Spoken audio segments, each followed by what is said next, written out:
Duty থেকে আসার পরে দুই চোখে এত ঘুম আসে যে সবাই ডিউটি থেকে এসে ফ্রেশ হয় আর আমার ডিউটি থেকে এসে প্রথমে ঘুমিয়ে নিতে হয়। এরপর আর কি ঘুম থেকে উঠে যখন খিদে লাগে তখন রান্নার কথা আর খেয়াল থাকে না, অথবা মনটাও চায় না, কারণ ঘুম থেকে ওঠার পরে সবারই ক্লান্ত লাগে, আমারও তাই। যদিও রান্নার কথা থাকে কিন্তু রান্না আর করা হয় না। কে বা করবে এই ঘুম থেকে উঠে রান্না? যখন 5টার সময় ডিউটি থেকে এসে একচোট ঘুমিয়ে নেই, তখন ঘুম থেকে উঠতে উঠতে দেখা যায় 8টা-9টা বেজে যায়। তখন আর মন চায় না ওই রাতে রান্না করার জন্য। কখনো তো রাত 11টা বেজে যায়। এরপর উঠি, ওঠার পরে রান্নার চিন্তা ভাবনা বাদ দিয়ে ছুটি হোটেলের দিকে, কোনো রেস্টুরেন্টের দিকে।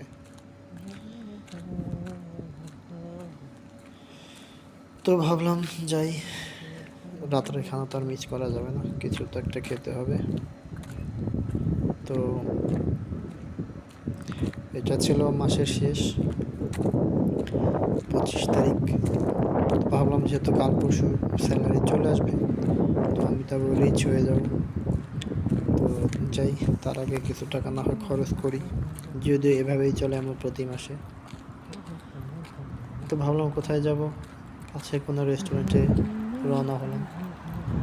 ওই দেখা যাচ্ছে মসজিদ, এই হচ্ছে রেস্টুরেন্ট, এখানে এই হচ্ছে টি টাইম, অর্থাৎ ডান পাশে টি টাইম,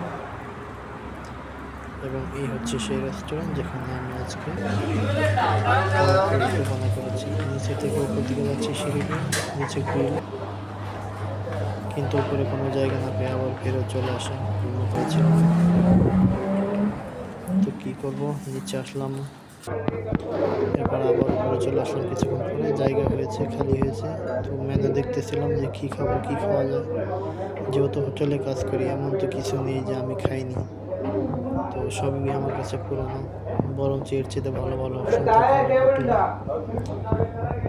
তো যেহেতু এখানে এসেছি, হোটেলের কথা না বলে অপশন চুজ করতে হবে। তো যেই ভাবা সেই কাজ, কোনো উপায় না পেয়ে, যদিও ইচ্ছে ছিল সুন্দর করে ভিডিও করার, কিন্তু তার হলো কোথায়, একই টেবিলে 2 দিন বসার কারণে যাতে আমার পাশে লোকে বিরক্ত না হয়, যার কারণে খুব শর্টকাটে সুন্দর কিছু ভিডিও করলাম। অর্ডার করা হয়েছিল beef curry, Kerala style, Indian style, যদিও সাউথ ইন্ডিয়ান। তো বিফ কারির সাথে 3টা পরোটা, সেই সাথে অর্ডার করা হয়েছে একটি পেপসি। তো এটাই ছিল আজকে আমার রাত্রের ডিনার। তো বাই, সি ইউ অ্যাগেন।